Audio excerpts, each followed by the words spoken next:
Hello parents, I'm Dr. Shruti Jaiswal. I'm a consulting homeopath, a parenting expert with Parvarish Institute of Parenting, and a full-time mommy to a 2.5-year-old lovely daughter. Today, let's talk about tantrums.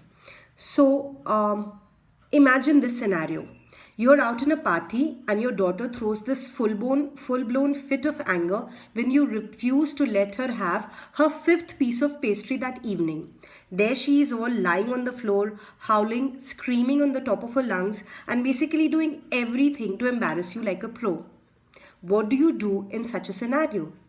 You have two choices.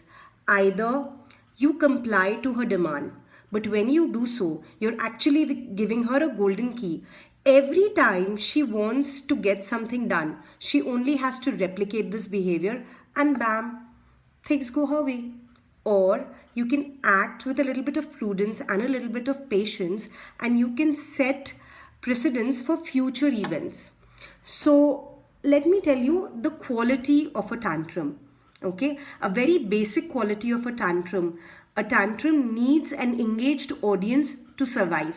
If you do not give the tantrum an engaged audience, Mr. Tantrum has to pack his bags and leave your child. So what is the best strategy? Ignore. Ignore the tantrum, but do not ignore your child. How do you not ignore your child in this scenario? Acknowledge the feelings of your child. So acknowledge that, yes, I know that you want your pastry, and let there be a reaction of empathy as well, that I understand that you really want to have this fifth piece of pastry.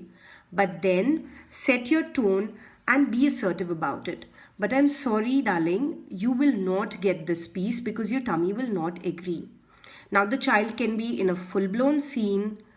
Tell him that he can continue behaving in whatever way he's choosing to behave. Whenever he feels okay, whenever he calms down, you're right there waiting for him. If you do this, the child will get the message that this kind of behavior is not acceptable, and eventually this is not going to work with my parents. So this was a small example that I gave on how could you manage a tantrum. More details about it, we will talk about this in a detailed manner when we engage further. Thank you and bye from Dr. Shruti Jaiswal.